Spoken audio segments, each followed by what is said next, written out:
We're recording, and somewhere here it should let me start and stop the record. Oh, pause. We'll make that possible for them. I will tell you where this all started was me listening to a podcast, and it was I'm going to get the name screwed up, content strategy podcast that Larry Swanson, one of the many Larrys I know and love, puts out. He's local here in Seattle, and Jack was his guest, and Jack started talking about some arcana of the job hunting process that was all new to me.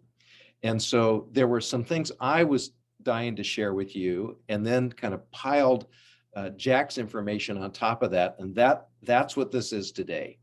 So Jack, thanks a million for spending time inside, out of the sun, to share your knowledge with us. And this is only 90 minutes. We're going to blast. But in the meantime, if you do have questions, please do pop them into the chat, and we will get to them as quickly as we can. But we did save a little time for Q&A at the end. So I know that some of you have been pounding the pavement for a while, and you must wonder, especially if you're paying attention to some of your classmates and they're getting jobs, and you're going, how hard can this be? And the answer is, yeah, it can be hard. And oftentimes, though, it has nothing to do with the caliber of your portfolio or the sparklingness of your personality. They're just some procedural things you might have missed. And I think today, I have a hunch, we're going to be covering 5 different possible areas where maybe you're not quite hitting the mark. And I believe at least one of those 5 for every single person here is going to be oh, I didn't know that. So let's find out if that's true. And we'll start by meeting our baldies. Of course, now you know me, but I should mention, just for those of you that aren't aware of this, that in addition to my work here at SVC, for many years, I ran an advertising agency where we did a lot of hiring. And so some of the tricks and tips that we're going to share with you today also come back from that experience, where I saw people who applied them, and hey, guess what? We ended up hiring them. So you know me, but Jack, why don't you introduce yourself and tell a little bit about your background? Sure. I'm Jack Molisani. I am the president of Pro Spring Technical Staffing. It's an agency that specializes in UX and content professionals. I produced the LavaCon conference on content strategy and UX that'll be hopefully in New Orleans in October. And I wrote a book called Be the Captain of Your Career, a new approach to career development that hit number 5 on Amazon's career and resume bestseller list. So that's what I bring to the table. And still for sale, one assumes. Still for sale. It's actually sold out on Amazon, but we just got another shipment in. So if anybody wants a copy, ping me afterwards. I am going to put my email address in the chat window. Please connect with me on LinkedIn. Even if you're not looking now, I might be able to find you something in the future. Yes, and we'll be talking about LinkedIn.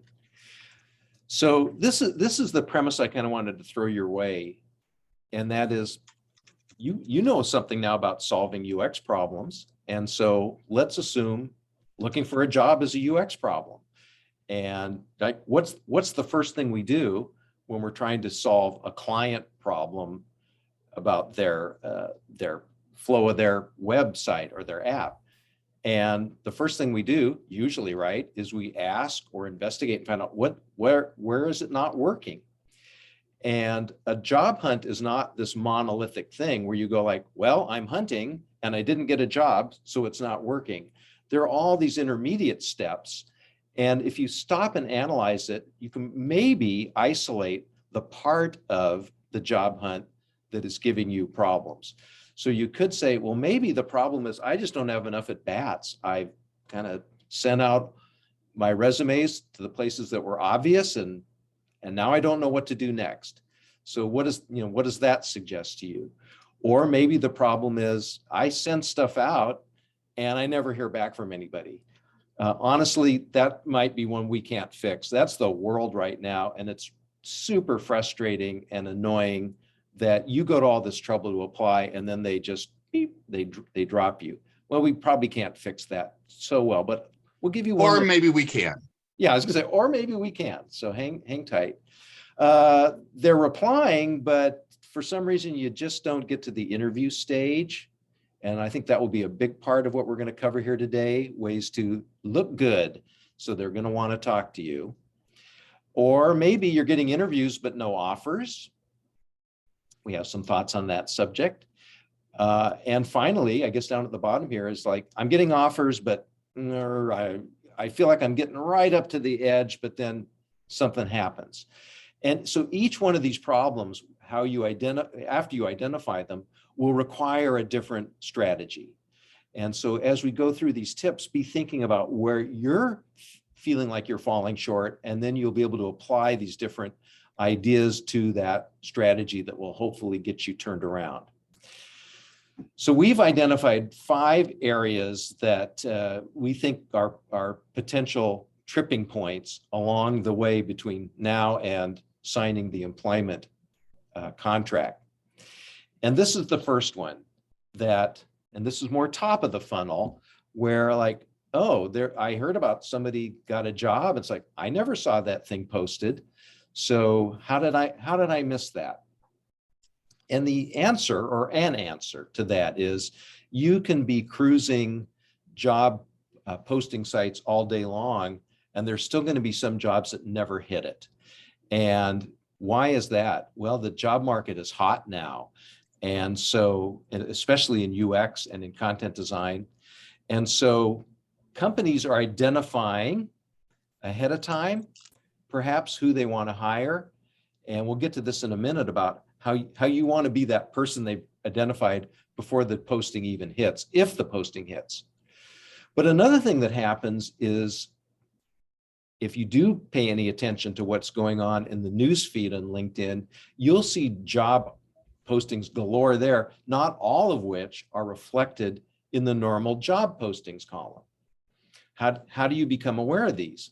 Well, I don't know Mariana Wickman, but I found her by just searching her job title, and Director of User Experience at Google. That sounds like somebody that might have a handle on some jobs, but I'm not her friend. I'm not connected to her. What does it even show here? I think I'm a second degree. Yeah, I am to her. So how can I be aware if she posts something and it shows up in the newsfeed? Well, the answer is you can follow people on LinkedIn without connecting with them. So you might want to identify people who are influential at the kinds of companies where you might like to get an entree and follow them. And this is how this works. So you click on that little more button there on the desktop version, click on follow. And now when they post something, it's going to show up in the main news feed. And an example, Drory Ben Menachem is the head of user experience at a company located out in the south part of Seattle called Zonar. And now I am a first degree with him, so I'm going to see him in my LinkedIn feed. But if I wasn't, or if you want to follow Drory, just hit his profile and do what we just did there and start to follow him. And you would have seen this not that many days ago. I think he posted this last week. And notice as you look at that posting, he has an entry-level UX designer job and an entry-level UX researcher job. You guys would all be qualified for that. Plus, he's a very cool guy, would make such a great mentor to have as a manager. So he's looking hard, and because Zonar is not Google and Zonar is not Amazon or REI, they have a more difficult time finding people. And so following people from these maybe second tier companies might be a really good, nice secret weapon for you. And the advantage is, because they're second tier companies, there's not as much competition for those positions. Now, here's another interesting little tidbit, which is when you are on a job posting site, don't forget to use the advanced filtering so you're not having to wade through, I think there are like 2,000 or 1,800 job postings right now on LinkedIn for UX designers in the Seattle market. That's too many, and you'll wear out. So what you can do is filter them, and I have a hunch you're saying like, I already do this, but for those of you who don't, this is how this works. So you have the job title that you're interested in, then you pick the geography that you're interested in, and now you can also pick experience level. So we'll just pick entry level and internships, and voila, here are 333 UX designer jobs in Seattle for people at your level. Now there's probably some chaff in amongst this wheat, but there's also some legitimate great job postings. And you think 300 is a lot. And of course, in this era, we're not limited to working in our own geography where you happen to live. So choosing Seattle is just something to make it manageable, or something that anticipates a future point where maybe we will be going into the office a bit more. I looked through this list and found some things that were kind of interesting. And that was this posting here. This is an entry-level job in the Seattle area for a UX designer, and it's at MailChimp. And notice a couple interesting things here. One is they posted this a month ago and they've had 2 applicants.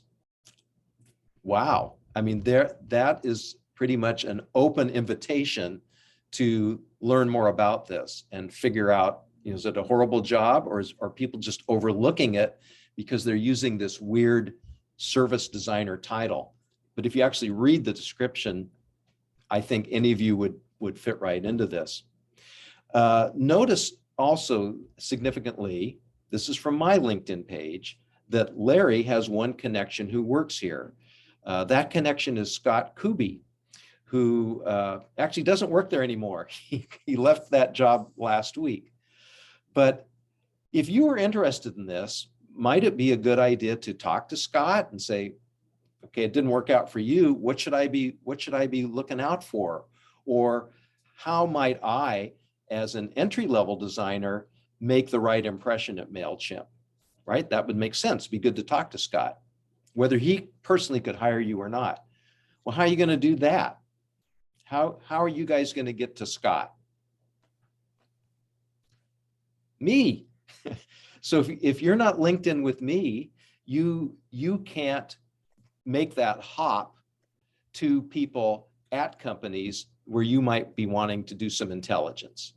And so it's super important that you take the time to link in with Marriott and Larry and Jack and instructors and mentors and anybody you can think of that have their feelers out into the field where you want to be working.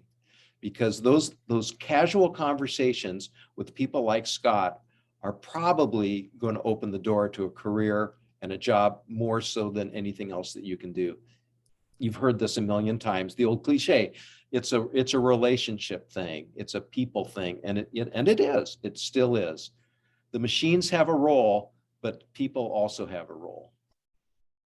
So part of this. Hold on, Tiger. Go back. Holding on. All right. Another place on LinkedIn you can look is groups. I personally own the content strategy group on LinkedIn that has over 40,000 members worldwide. And there are members will post in the group, hey, I'm hiring. What's advantageous about that versus just going to the jobs page, here you don't know who the hiring manager is, but if the hiring manager says, I'm hiring in the group that you belong to, you can ping them directly going, hey, I'm an entry-level content strategist. May I send you my resume? They may say, go apply for it via our website, and I'll keep an eye open for it. Or they may go, sure, send it over. So now you've got that personal connection. Okay. So Facebook has groups, LinkedIn has groups. There are meetups you can join, even though we're not really meeting in person right now. They're still doing virtual meetings. So join groups and you'll see both the job and who's posting it. Okay, Larry, back to you. No, well said. Thank you. Interrupt me with good stuff like that all the time. All right, so that's that kind of first issue, that you're missing some of the job postings and how to stop missing them. And the second possible stumbling block could be this, which is you're sending your stuff out there. This is a little further down the funnel and it's just not getting a response. And that could be because you have not adequately set yourself apart from what the world looks like to a recruiter or a hiring manager. And it looks like this, and it's overwhelming, and they're looking at hundreds of applications a day, and they all kind of look about the same. So how do you make yours stand out? And I'm not picking on anybody here in particular with this next slide, but if you choose to feel guilty, you probably should. We see portfolio after portfolio that all follow this exact same format. The hi, I'm Larry, and I'm, watch for the word passionate, often shows up there. I'm passionate about making experiences for users that they find delightful, or variations on that theme.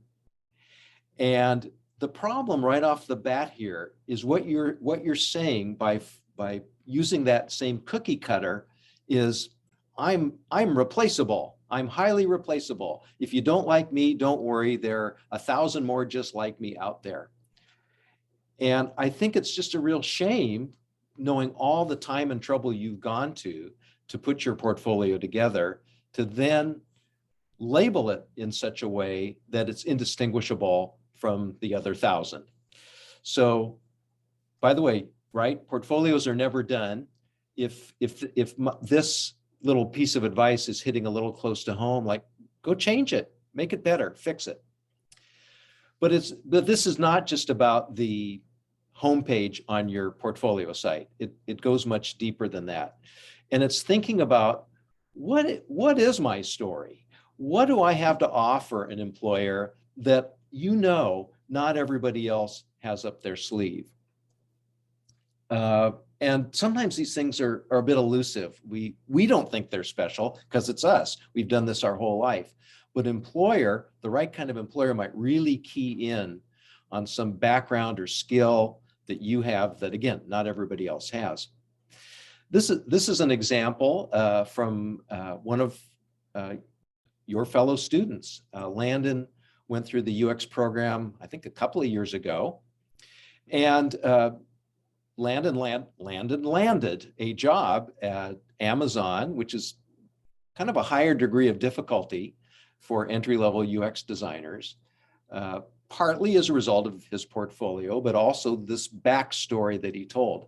And Landon, if you're listening, forgive me, because what I'm going to say is I don't think the story was told that well on his website. When you heard him talk in person, he did a great job with it. But this is what it said on his website. He talked about the fact that he had been a mental health clinician. He had worked, I don't know, and I think he should have been more specific about it. He worked in the emergency room at Swedish Medical Center. And so he was seeing people as a social worker in the hospital who were in this high state of high stress, some of whom were unfamiliar with the healthcare system, didn't speak English as a first language, really some pretty difficult circumstances to be giving people advice under. And as he says there, it was a client-centered approach to help clients find solutions that work best for improving their lives. Boy, I think he could have just said that much more directly, which is, I developed a sense of empathy in that role that I carry with me today as a UX designer. And as a hiring manager, you go like, I get it. If that was your role, was to get people in this high state of stress where they needed to go with the least amount of fuss, boy, I bet you'd be pretty good at UX. So he said that here. He just said it in kind of this very academic way that kind of hid the emotion of his past.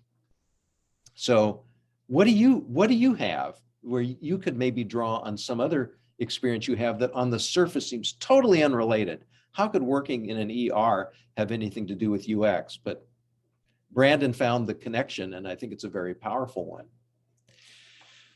This student took our initial certificate program. It lasted one cohort on content writing, which we're now, as some of you may know, we're bringing back, totally revamped, now focusing on content design. Well, I co-taught one of those classes, and we were in the portfolio class, and Rebecca was just really struggling with, like, I don't know what to say about me. I've done nothing special. And I said, well, let's talk about it. And I said, so give me your life story. And she said, really? Yeah. I said, no, give me the whole story. Well, the big story there was that she had been a professional ballet dancer. And I said, oh, wow. Do you see any common threads between ballet dancing and content writing? No, she didn't see any. And I said, well, I mean, don't they both take a lot of practice? Yeah, I suppose that's true, she had said. And I said, if it's done really well, if writing is done really well, does it seem effortless? For sure. I said, well, what about ballet? She said, no, that's true. So I said, I think you've got it. And so she really took that ball and ran with it. And I'm just going to be quiet for a moment and let you read this. I think she did such a beautiful job with it.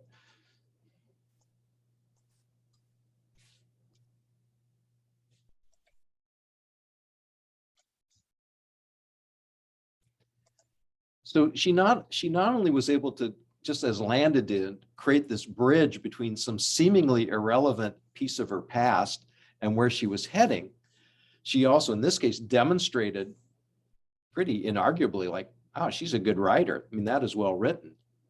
But the other thing she did, and even surpassed Landon in this regard, is now she became the ballet dancer. And so, like, oh, I looked at 50 portfolios today. I like that one from the ballet dancer. So what might you be? How might they label you afterwards, after an interview, after looking at your portfolio, to remember you beyond your name? Is there some aspect of your life story that you could bring in, that, and ideal if it has this much of a visual impact, but doesn't have to, but just some other way that they can remember you? And I think that's really helpful to your cause. What's the one thing wrong with this page? And it is. If I was searching for UX writer, I would never find this. So I would somewhere say good copy and UX writing appears effortless, because you have to remember your search engine optimization. This person assumes I found their resume somewhere and then clicked on their portfolio. But if I just search portfolio UX writer, I would never find her. Fair comment. Good advice. Well, I'm going to let you give some more advice now, because this is really your area of expertise. This is the thing that caught my interest when I heard Jack on Larry Swanson's podcast, and I went, I didn't know any of this. Okay, let's go. All right. Go back a slide. Before we jump into that topic, I want to talk a little bit about resumes, because most people think a resume is a summary of your experience, or it's a capabilities overview.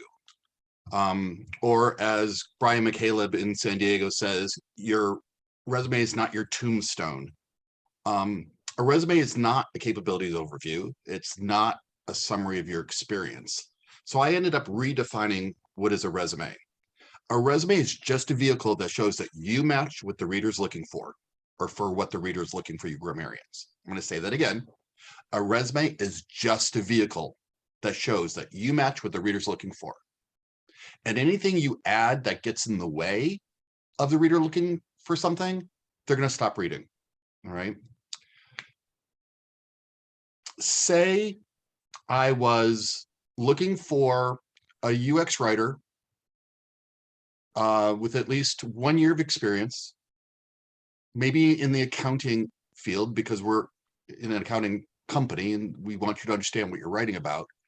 And in the greater Seattle area, so we could have occasional on-site meetings. If you just said, Cassie Barden, UX writer with 1 year experience doing accounting and financial web development with a degree in UX design and development, Seattle, Washington, phone number. I go, oh my God, that's exactly what I'm looking for. I could stop reading right there, right? Now, contrast that when getting a resume, not that we're picking at Cassie, but, Cassie Barden, I'm a passionate about the customer experience, and I'm a team player, and I want to make a difference in the world, blah, blah, blah, blah, blah, right? I guarantee you, if you go to someplace like on LinkedIn, not LinkedIn, Indeed.com, which is a job site aggregator, and type in UX writer, there is not one job description where the first requirement is must be a team player. That might be there around 10 or 11. Or must not be passionate about, they want to know, what have you done? Do you have experience in my field? And are you in my area? And do you have a degree? Because our company requires degrees, right? So that said, this is a great transition to the next slide, because even though I said a resume is just a vehicle that shows that you match what the reader's looking for, a lot of times the reader's not a human, right? There's a thing called an applicant tracking system. And is that the next slide, or you want me to stay here? Stay here. Okay. In the olden days, applicant tracking systems were very benign. It was just a tool that we used to see where the candidate was in the hiring process, right? Or it's a resume database. So if I get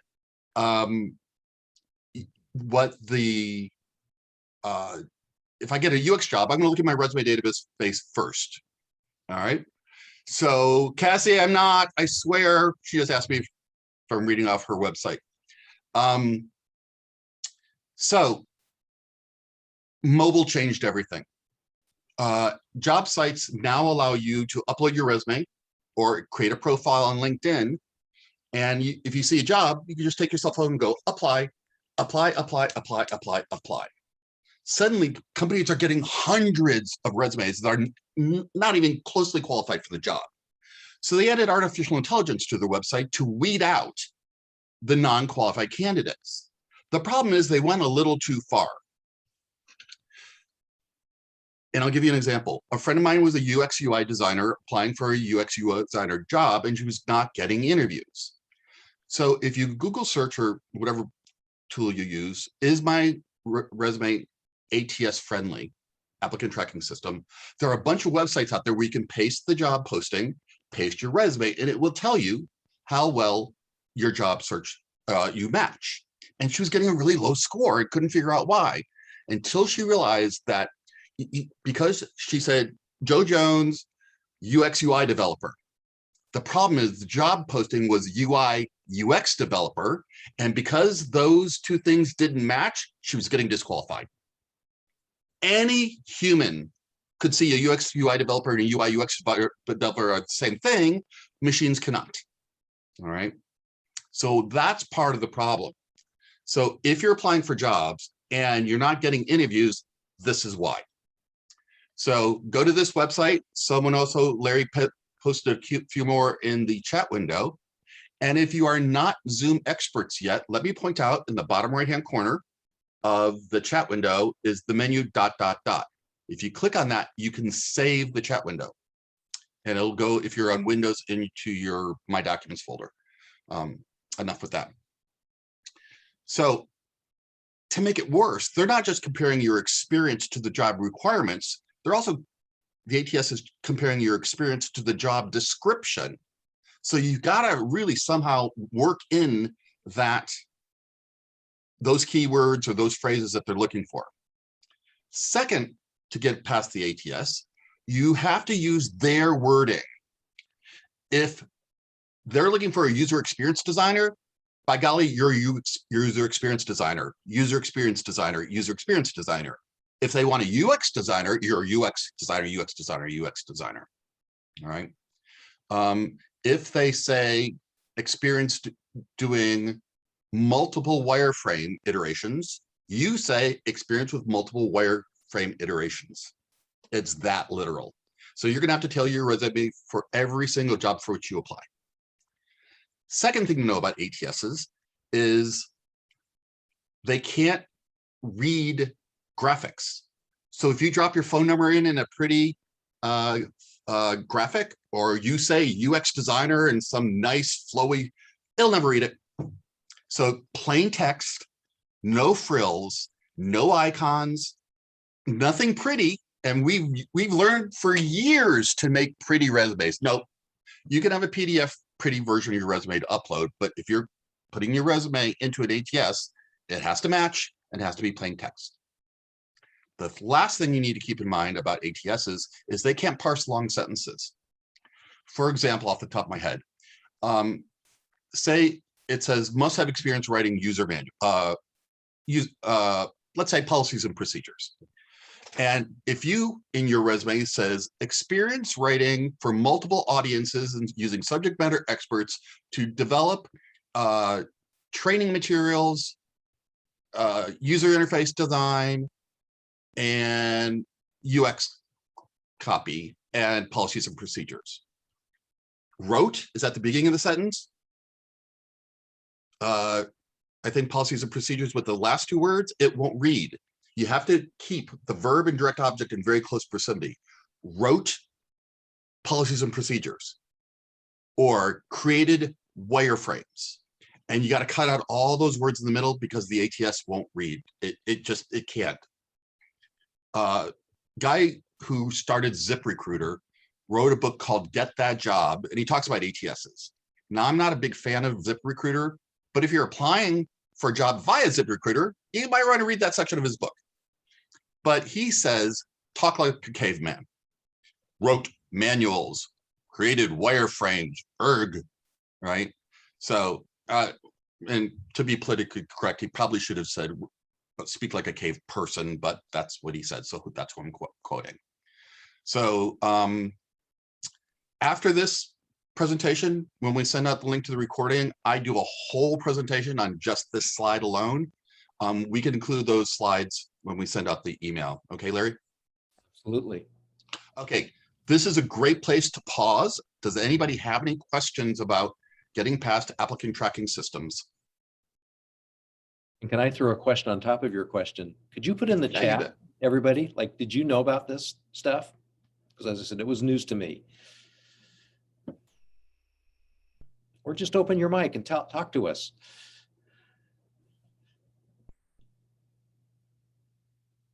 Cassie? Yes, I've never heard Cassie so quiet.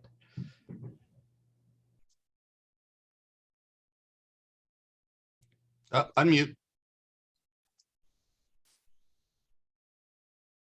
Huh, you are unmuted, but we still can't hear you. What a shame.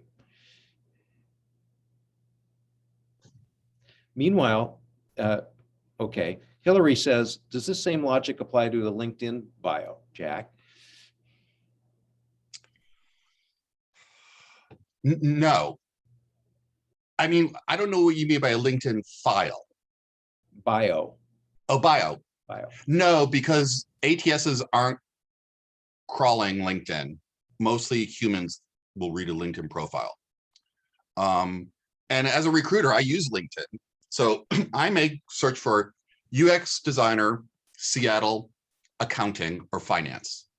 And if your profile comes up, I'll just shoot you a message going, hi, I've got this job. Are you interested? If so, send me a current resume and then let's talk.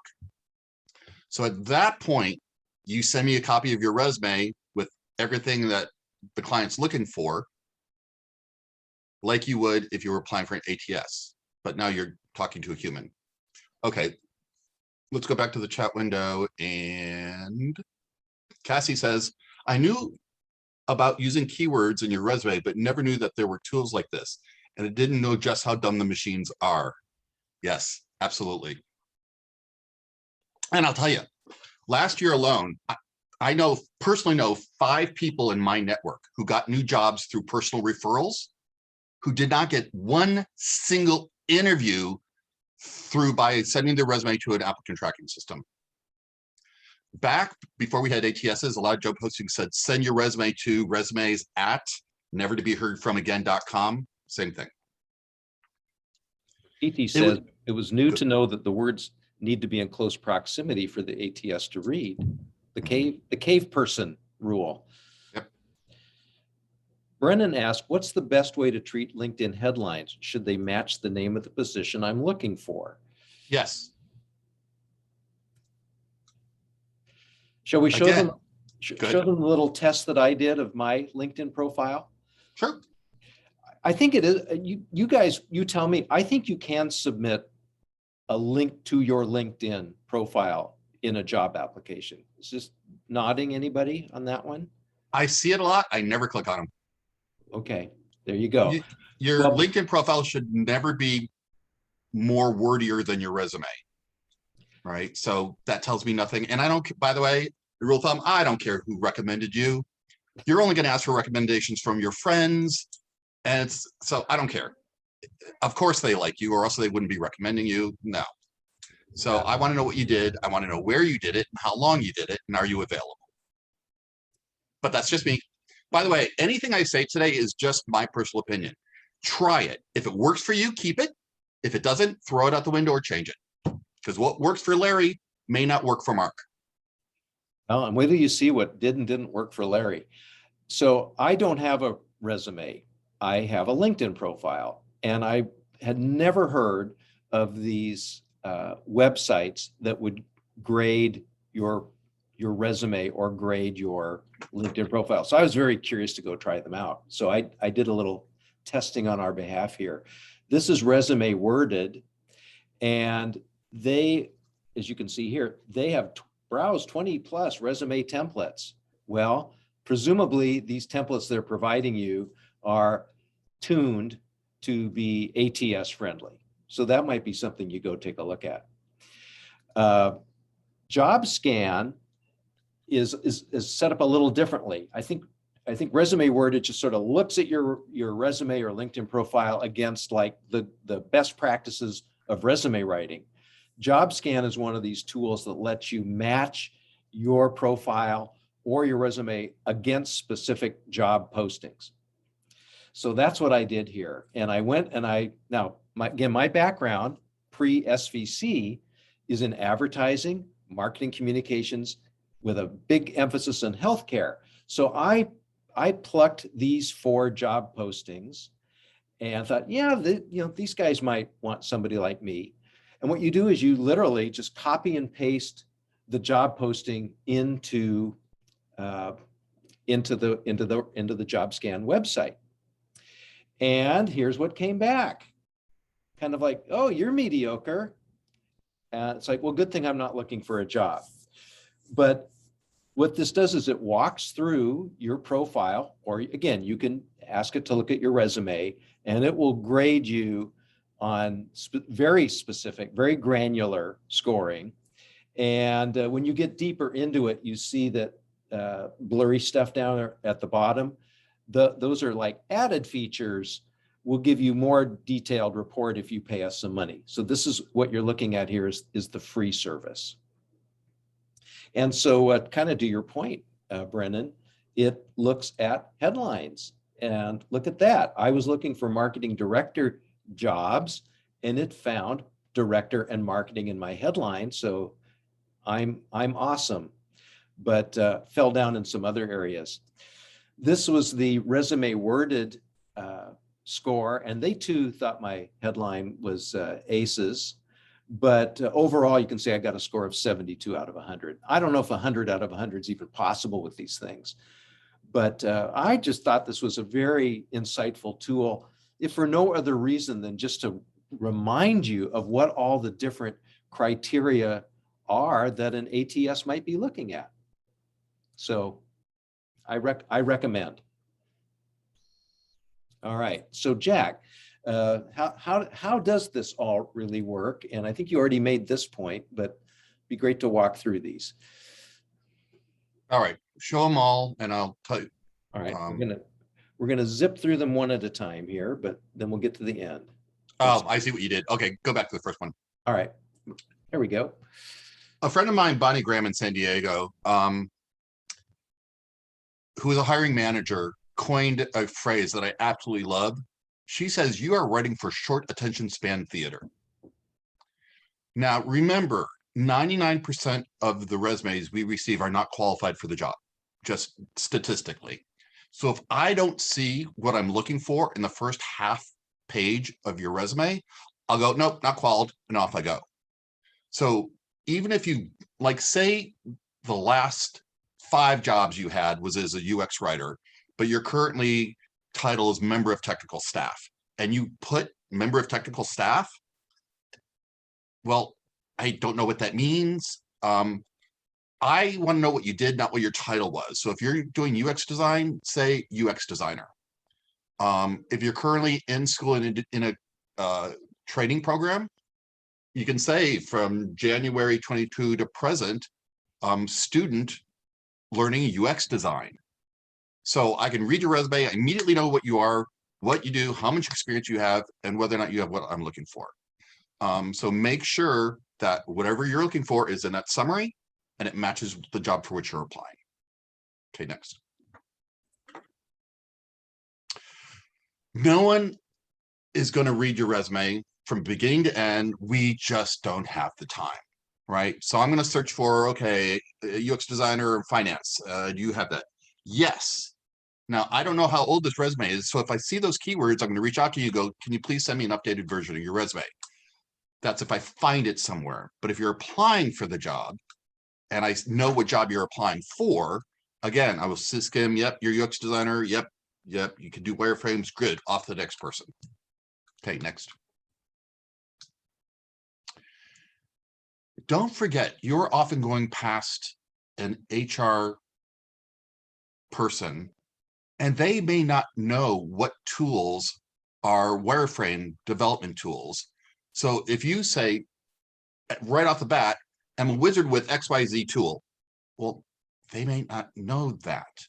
So be sure to say, 5 years experience with wireframe tools, and then list them. All right. That way, oh yeah, wireframe, good. If I'm looking for the tool, I'll find both. Good.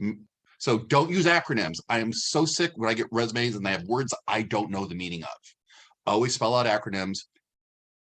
Assume that whoever's reading your resume doesn't know as much as you do. So don't talk down to them and be explicit. Next.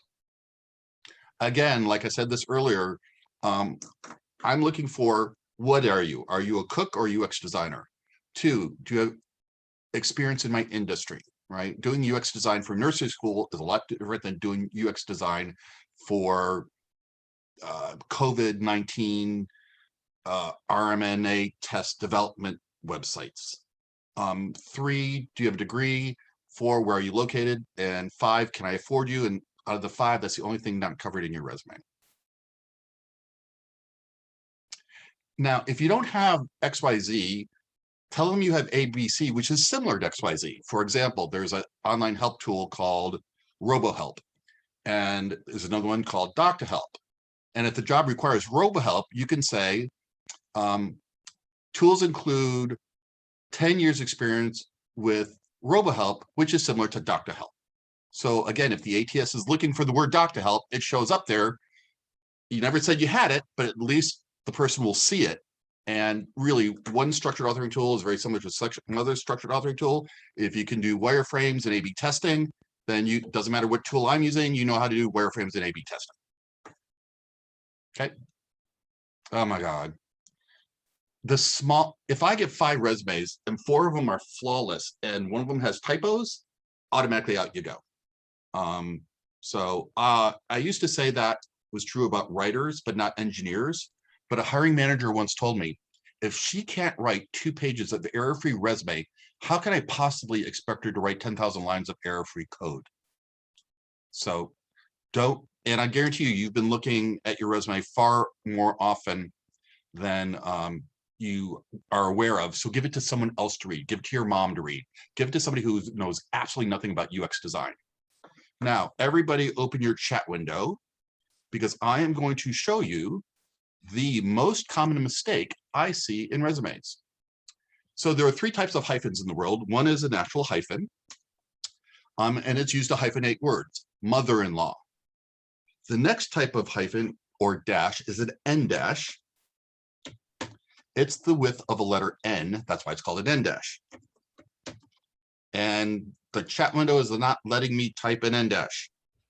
All right, so I'll just have to do this verbally. Actually, can you let me share my screen for a moment, Larry? Absolutely. Okay. Share screen 2. All right, can everybody see this blank Word document? Yes, Larry? Yes. Yes. Okay, Absolutely. so first thing is a hyphen, and it's used like saying mother-in-law. Okay. The next is an end dash, which is the width of a letter N, and you can insert special character or type it by the keyboard, and it's used to set up date ranges from 1999 to 2022. Or you can even do any range. Doesn't have to be a date range, right? Now, according to the Chicago Manual of Style, the most correct punctuation for a date range is an end dash with no spaces on either side. The problem is I get resumes that look like this. Hold on. One space, sometimes one space here, sometimes no spaces up here, but spaces down here. And then let's throw in the word to because I'm bored with using end dashes, right? Be consistent. You can do just a hyphen. This is not incorrect technically. It's not the most correct, but it's not incorrect. But if you're going to use hyphens, do it consistently all through your resume. And then just for correctness, there's also an M dash. An M dash is the width of the letter M. That's why it's called an M dash, right? Let's see, go up here. This is the width of the letter N. And an M dash is used to set off subordinate clauses. My mother, who's a blonde, arrives on Monday. All right. If you're a UX writer, you should know this, right? And if I get a UX writer resume that has a mix of hyphens and end dashes in their date ranges, one, it shows lack of attention to detail.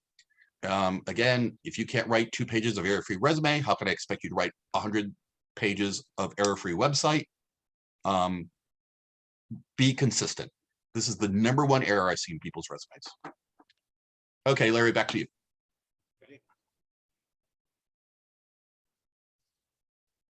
Name it. Is this my slide or yours? These are yours. Okay, next bullet. One moment, please. There you go. Name your resume so it can be easily found. Do you have any idea how many resume.docs I get a day? Especially if it gets separated or if I just drop it into a folder. One, it's going to overwrite all the other resume.docs that are in that folder. So, and then you should always PDF your resume before sending it.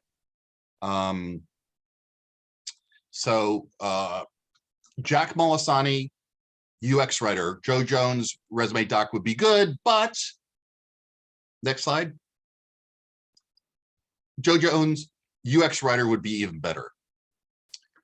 Next, we judge people based on their email addresses. I wasn't planning on pulling this up, but I think, what the heck, we got the time. I didn't realize we had a whole hour and a half. So I'm going to open a file real quick. Go ahead and make me presenter again, please. All right. Talks amongst yourselves in the meantime. Div 6, speaking. Actual. All right. I'm going to share a list of actual email addresses people have used when applying for jobs. I've changed them around a little bit to protect the innocent. But the no mango for you at hotmail.com, antlers at mrmoose.org, kayakboy11, monkeyboyx at AOL, addicted to coffee at AOL. Now, I didn't mind addicted coffee because it was for a programmer, and I'm really thinking most programmers are addicted to coffee, so we're okay.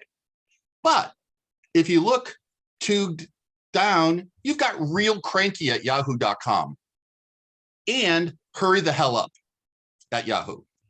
Truthfully, I want to put real cranky and hurry the hell up in the same room at the same time just to see what would happen, right? But who would apply for a job where their email address is real cranky? I wouldn't hire that person.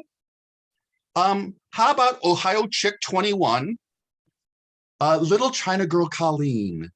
I'm going, oh, those are sexual harassment lawsuits just waiting to happen. Not to be confused with Sheep 13, which is kind of scary considering there would be 13 other sheep people before they got to Sheep 13. TMI, I don't want to know. All right? Don't do this. Jack Molisani, UX writer at gmail.com.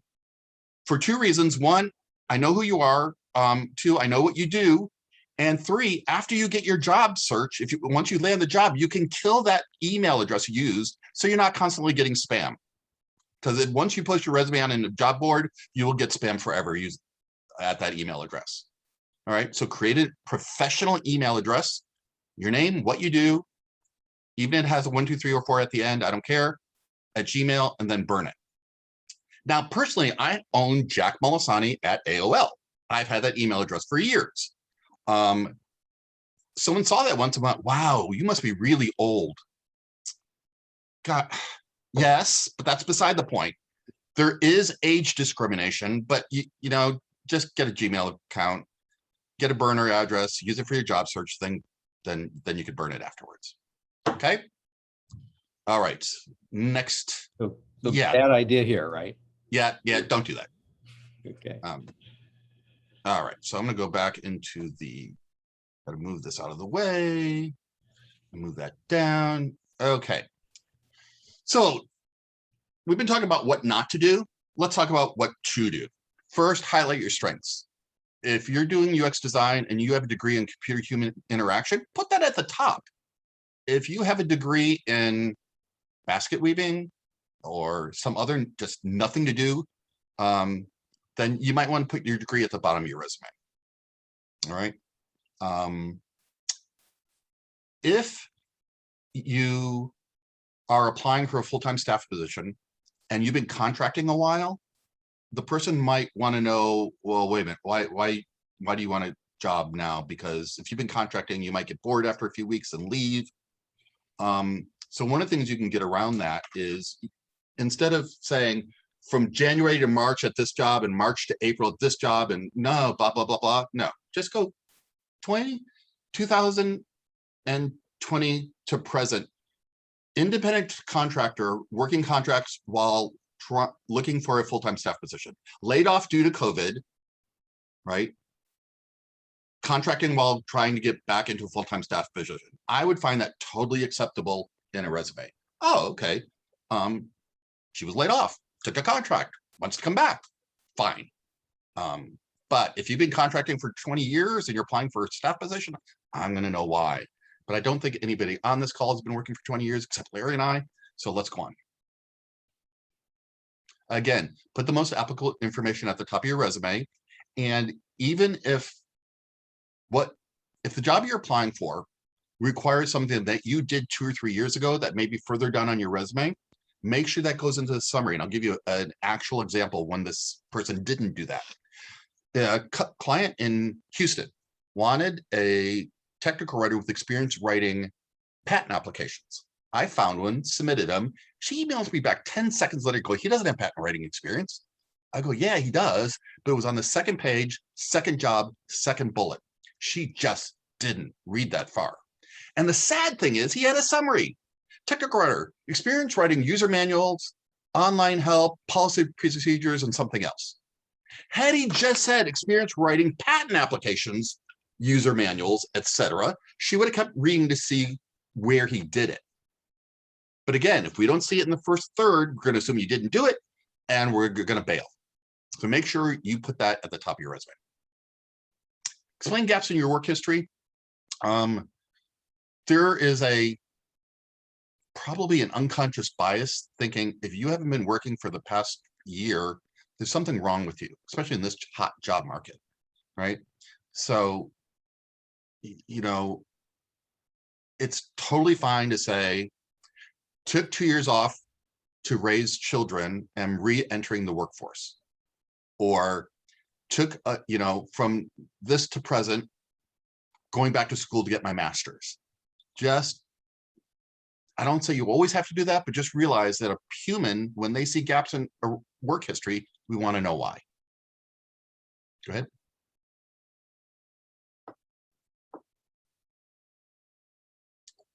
Okay. Again, this may not apply for you because many people on the call are coming out of your certificate program or degree program. I'm not as familiar with UX design tools as I am technical writing tools. There's a tool that's really good for writing really long documents, like a Boeing 740 set manual is probably 20 pages by 230,000 pages. And I once had a candidate say, I can learn FrameMaker in a weekend. My response was, well, why haven't you? You can download free trial copies. You can buy used copies, just make sure you get the installation CD so it's not bootleg, or now they're all subscription models, right? Just subscribe to it for a month. And I'll give you an example of time I did that in my career. In technical writing, there's a way of dropping a variable into a user manual. For example, a Mazda 626 and a Ford Escape are the exact same car. They just rebrand it. So you can just say car name equals in your user manual as a variable, and you could say Mazda 626 print, right? Ford Probe print. It's called conditional text. And I was applying for a contract where they wanted someone with conditional text. Well, I've never done conditional text before. So I told one of my groups that I belong to, go, hey, if anyone wants to learn conditional text, meet me at Starbucks, bring your laptop. So I taught everybody how to do conditional text after I taught it to myself. And when I went on the interview, they go, can you do conditional text? I went, do conditional text? I've taught conditional text.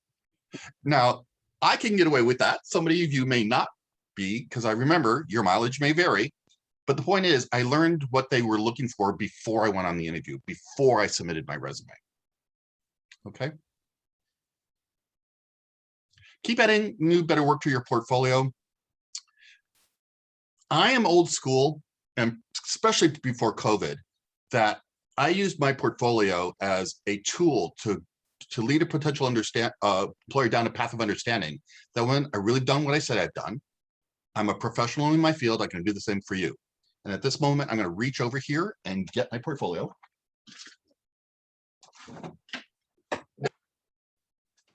Larry spent quite some time on digital portfolios. I'm just going to show you a contrasting point of view, especially when we get back to in-person interviewing that you may or may not use. Again, my portfolio was a tool that I use, right? Oh, shoot, it came undone. You know what? I have a whole presentation on portfolios. We'll attach those slides too. In the meantime, buy a book. Okay, next. All right, I've met Pamela Patterson. She wrote a book on how to optimize your resume for applicant tracking systems. It's available as an ebook on Amazon. Word of warning, I did a book review for a journal on Get Hired Now. There's a lot in this book I disagree with. He's saying the best time to apply for a job is within 13 seconds of it being posted. I totally disagree with that. There's a lot of datums in there that I totally disagree with. So again, if you read something, if it makes sense to you, keep it. If it doesn't, ignore it. He does have a good section on beating the applicant tracking system, especially the one on ziprecorder.com. So again, take the second book with a grain of salt. And your book, Jack. And my book. Yeah, Be the Captain of Your Career. You want to put that in the chat for us? Sure. Okay. We're gonna wrap up here in just a bit because you might have some questions. Want to save time for that. But a couple more points I wanted to cover, and this really harkens back to something we were talking about early on, which is not all the jobs ever hit the job posting sites, and if that's only place you're looking, you're going to miss some. And I was told a story some years ago by one of our instructors who was a studio head at Starbucks. And he said, in this company, you know, which prides itself on being able to give you the coffee you ordered within a minute, we cannot get a job posting out the door within 6 months. And he says, by the time you were through lobbying to actually be able to add this FTE and get the job posted and interview the people and blah, blah, blah, he says the fire was out. You know, that work was needed way back when. And he said, so they got in this habit of figuring out who they wanted to hire ahead of time. And the minute the job got approved, they'd hire them. The job would get posted anyway for legal reasons, but they were done. There was no search. I think this is more common than you might think. And so you have to figure out, well, how can I be that person that they've identified and want to proceed with? And it starts with you developing a hit list. Like, well, is it Starbucks or is it REI or where do I want to work? And it's a targeting exercise where you kind of start with all the jobs in the world. No, that's probably not what you want. Well, how about all the jobs in the world that meet your mandatories, like they have to be in Seattle or they can't involve alcohol and tobacco? I mean, we're all going to have our own list there. And then we narrow down some more from that list, jobs that use particular skills that I have, jobs that match my interests, and the circle's getting smaller and smaller. And we're finally going to get down to jobs that might come open soon. And those are the ones I need to identify and get to know those people. Now, this sounds like needle in a haystack, doesn't it? But in fact, you can be methodical about figuring out what those jobs might be. And this is a little personal inventory sheet that I recommend to our students. Just like fill this out. And, you know, a job hunt is so important, and yet we invest so little planning energy and strategy energy into it. So here's a little strategy assignment, which is fill out those must-haves. What are the non-negotiable aspects of the job? What do I already know how to do? What is my skill set? If it's Figma, great, put Figma down there. Or using Jack's suggestion, put prototyping software, such as Figma. What is my experience? Think about Landon again. Your experience needn't be directly applicable as long as you can build a bridge to it. And what are your interests? Do you like photography? Do you like foreign travel? Do you like food? That goes on that part of the list. And then this is where you have to use your imagination. Who would care about all that? So if you're a foodie, Sur La Table would care about it. If you like home decor, Crate and Barrel would appreciate that. If you speak Chinese, there are probably many companies in this part of the world, especially, who are doing international business that would value that. So I filled one out for me. You need to fill one out for you and see if you can just, and over several days, mind you, think about companies that would want to pick off some of those skills or interests or must-haves. As you get into this, you're going to find some companies and say, yeah, I would like to get to know them. I'd like them to get to know me. And so that's where LinkedIn comes back into the picture. And it's a bit of a math game, because for every first degree person you connect with on LinkedIn, I think the ratio is something like there are 20 some people that each of your connections have that you don't have. Third degree, it scales even higher. So if I need to know everybody in the world practically, that's going to start with me having a lot of first connection relationships. So I want to show you an example of how this might work. So let's say I decide what I really want to do. I don't want to run a school anymore. I want to be in marketing for the Mariners because I love baseball. So how do I get a job inside of that stadium? Or maybe for that matter, some other major league team. That would be cool. So I don't know anybody there. So how are they going to get to know me and love me? Well, I'm going to go on LinkedIn and I'm going to search the word marketing manager, and notice that I specified that current or past company had to be Seattle Mariners, somebody with the title of marketing manager that had something to do with Seattle Mariners. Well, up pops Jeff Richards down there at the bottom. I don't know Jeff Richards, but look what he is now, VP Marketing and Community Engagement at Seattle Seahawks. Okay, well, he must have worked then for the Mariners in the past. And indeed, yes, he did. And if we scroll down his LinkedIn profile, there it is. That was a while ago, but like, that's cool. I don't want his job. I want him to tell me what I should be talking about if I get to meet somebody, what to wear, what not to say, what to do. And mostly I'm looking for an introduction from him to maybe somebody he knows that's still at the Mariners. But I can't get any of that because I don't know Jeff. So I have to start with meeting Jeff. And if you pop back to the top of a LinkedIn profile, it's going to tell you your path to getting to know Jeff. Well, look at that. I know 25 people. I have a first degree relationship with 25 people who know Jeff. Well, let's click on it and find out who are they. Here's a whole list. And two of these guys I know really well. Nathan has been a guest speaker at SVC, and Chris has owns an ad agency, and we've done multiple programs for them. I can use the tools on LinkedIn. You can see you can message them, but I'm not going to do that. I'm going to just call them. I'm just going to email them or something and just say, I have this crazy idea. I want to change careers. Could you maybe introduce me to Jeff Richards? And they're probably going to say, sure. And they're going to send that email that says, hey, Jeff, meet my friend Larry. He's kind of a good guy. He's getting kind of old, but would like to talk to you about careers in baseball. I take that email and I write an email to Jeff and say, that was sure nice of you, Nathan. Thank you. Hey, Jeff, hi. Yep, what Nathan says is right. I am interested in perhaps a career at the Mariners. Could I get together with you over Zoom? And I would like to take 13 minutes of your time, not a second more. I have 3 questions I want to ask you. Here they are, 1, 2, 3. And you can, give me that time. I would be so grateful. And that's all I need of you. And like, why 13 minutes? It's like, well, A, it's weird. It kind of sticks in your brain. And B, it doesn't sound like much of an obligation. Like who can't give you 13 minutes? And you will seldom get turned down with this ask.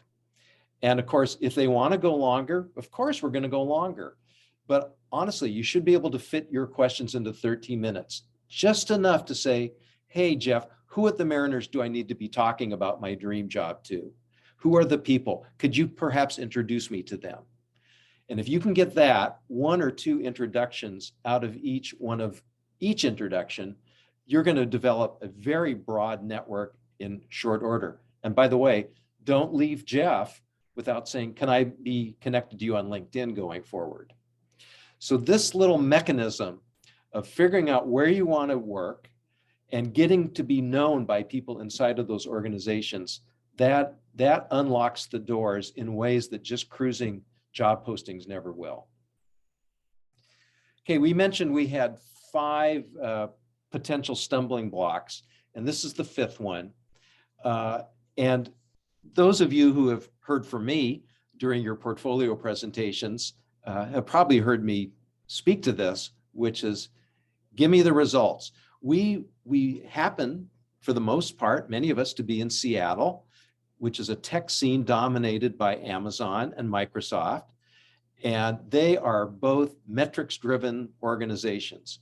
So if we cannot tell them, even with our student projects, these are the metrics that prove the success of my ideas, we're not going to get very far. And so many of you, when you were working on your capstone project or a personal project, you had a chance to do some usability testing. You probably have some metrics. And what I noticed, and I got to tell you, this only came to my attention last week, and it was like, whoa, why had we not thought of this? And that was this tweet. If you're looking for your next job in design, a simple tactic to make your case study stand out, start at the end. Show the outcome, show the results first, then tell the story of how you got there. So for those of you who ever took a case study writing class from me and I said, let's finish with the results, mea culpa, this is the better idea. Start with the results, make them the headline of your case study, and then come back, restate them, and explain like, yeah, see, these recommendations really panned out. So that would be, I think, an urgent piece of advice I wish I had given you sooner. This is a bit of an example. Some of you may have had classes with Lillian, one of our students, and this was one of the case studies in her portfolio. And admittedly, this falls near the end because this is before I picked up the tip about push that up to the top. But at least she made a big deal out of results. These look like tangible metrics, and these are the kind of things that hiring managers are very interested in seeing, especially here in Seattle. So be specific about results. And if you're sitting there going like, oh, you know what? We never really got any. It's like, well, keep going then. You still have all the front end work you've done on your projects. Go do some research now. Go do some usability testing now and grab yourself some metrics. And jumping in here real quick. yes, I would add yes and include before and after metrics, right? Had a usability score of 88. I changed this, it went up to 91.25. thank Right? you very much. Yep. Exactly right. So we know that it has been really difficult, especially these last couple of years, for a variety of reasons, job hunting, frustrations just being one of them. But I want to leave you on a very optimistic note because the job market right now is really hot. And I'm going to return to this, that this is a few weeks old, but there were those 300 job postings in Seattle for entry-level UX designers. That number has never been that high. And there is this nice trickle-down effect that benefits you because you read these job postings, right? And they all say like, need 3 to 5 years of experience. It's like, well, good luck with that, because those candidates with the 3 to 5 years of experience have all been gobbled up. And some of them by companies with seemingly endless deep pockets to pay kind of insane salaries. So as you go further down the food chain, there are other firms that are having a really difficult time finding people and bringing them on. This benefits you. And so those years of experience requirements are getting softer than ever. And so you can, if you can tell your story well, as we discussed here this afternoon, I would say everything's pointing in a pretty positive direction for you to land that job. I agree. We have a couple questions in the chat window. Or speak to us. We like to just speak to the humans. Sure. Why don't we go into gallery view? In other words, stop this. There you go. All right. So Brennan asked, for the last job I hired, the applicant we hired was one of the last applicants who applied. That definitely worked in his favor. Would love to hear more about that. I have something to say about that. A word of advice about interviewing and not job applying things. Have you ever been on an interview where the first thing they say is, tell me about you? Well, just as a resume is a vehicle that shows that you match what the reader is looking for, so is an interview. An interview is just a time to show that you match what they're looking for. If you don't ask, what are you looking for? You can't speak to what they're looking for. So when interviewing and they said, tell me about you, I always would say, sure, but first tell me a little bit about what you're looking for, so I'll have a context in which to answer your questions. And I went on a writing interview once and I did exactly that. And the first thing the interviewer said was, someone who's got diplomacy skills. And I went, that was nowhere in the job description. Come to find out, it was a technical writing job in a science place where all the subject matter experts were PhDs and they all thought they were right more than the others are. And one would edit it one way, the other one would say it should be this way. So a good part of the job was conflict management and social skills and going, okay, I can do it either way, but let's come to a consensus on which way it should be. That was nowhere in the job description, and I would never have known that if I didn't ask. So, plus, what an HR person is looking for is completely different than what the head of design is looking for, right? So ask, and that way you can then respond to what they're looking for. And I'll give you a real life example of this. Now, it wasn't an interview, but a friend of mine used to be a head of documentation at Disney Imagineering. And her boss loved to talk about three things: horses, cigars, and coffee. I think it was the third one. So whenever she needed something, a job rec or anything, she'd pencil 15 minutes into his calendar. She would spend the first 12 minutes talking about cigars, coffee, and chocolates. And then, oh, by the way, I need you to sign this. And you'd go, okay, and off she went, right? Same thing. First law of UX design is know thy audience, right? Same thing in an interview. Now, getting back to Brendan's question, I bet, especially if a job's been open a while and you're getting an interview, it's still open because they haven't found what they're looking for. So the first thing I ask is, so what are you looking for that you haven't found in the other people you've interviewed? Ta-da! Then you can say you have that. So I also believe you can ask more about a candidate by the questions they ask than the answers they give. Do you have an existing style guide? Is there that, or do you want me to create one? Right? Have you been doing usability testing? If not, would you like me to propose usability testing? Are you currently doing A/B testing on your software releases before you release them? Right?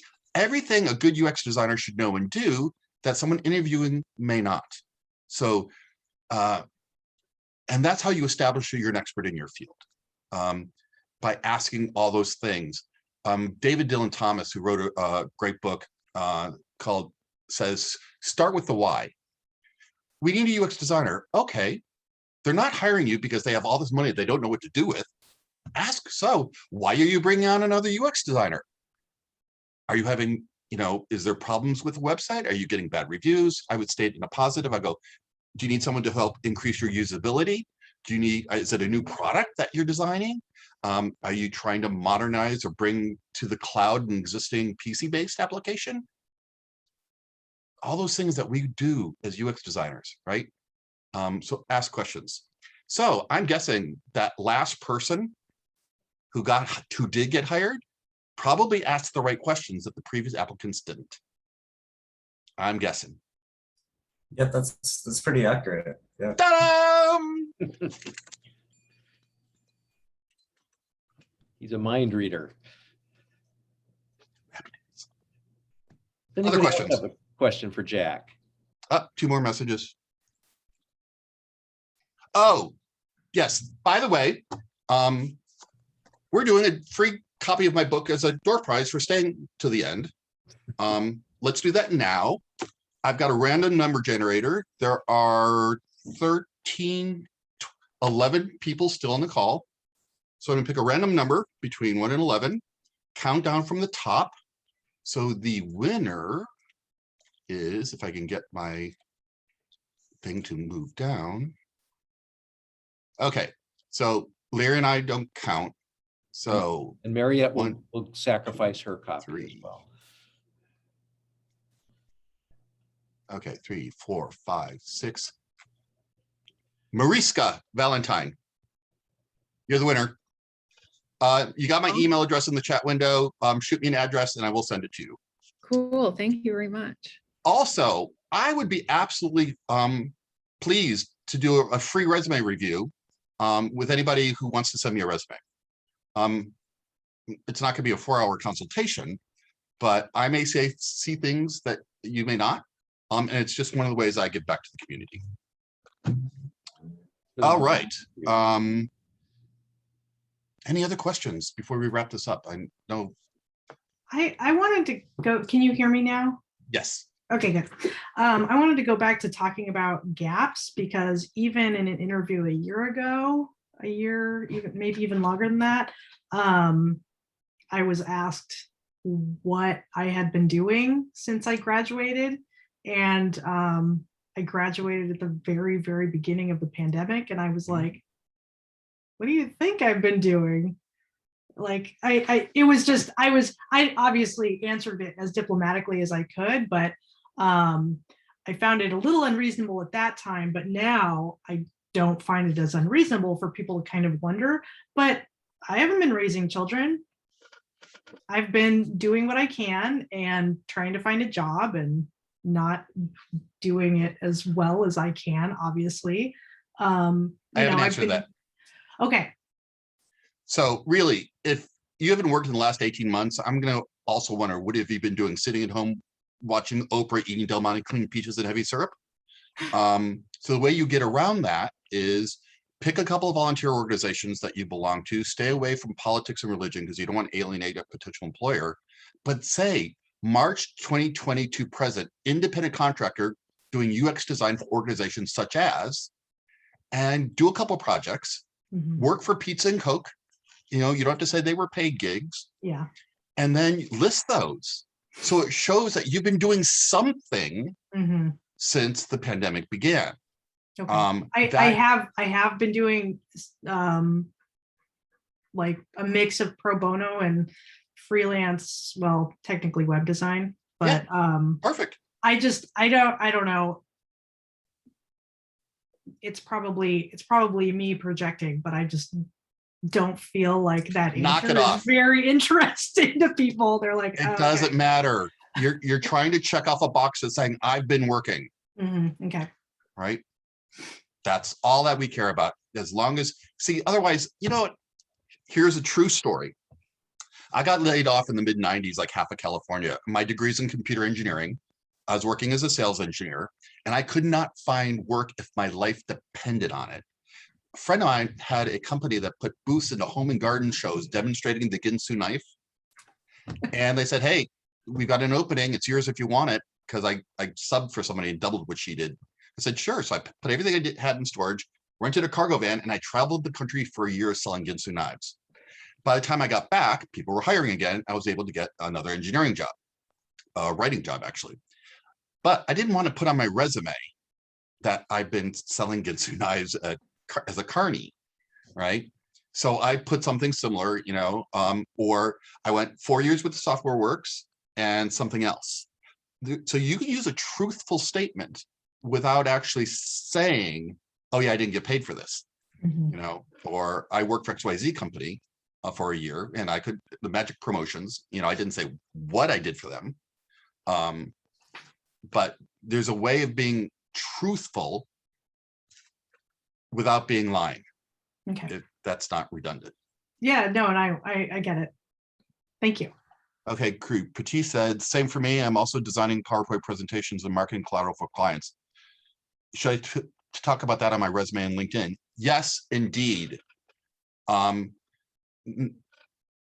stay away from, oh yeah, I made PowerPoint presentations.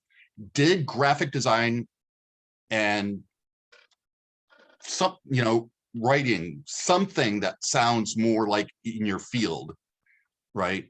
As opposed to saying, and marketing cloud is great. Right. And then you can say, all right, I'm going to back up. And we had 3 minutes. We're going to wrap this up. Word of advice. Yes, doing visual design. There you go. A friend of mine in Orange County, who is a marketing, writes marketing collateral for a living. Every time there's a trade show at the Orange County Convention Center, he goes to it and walks the exhibit hall.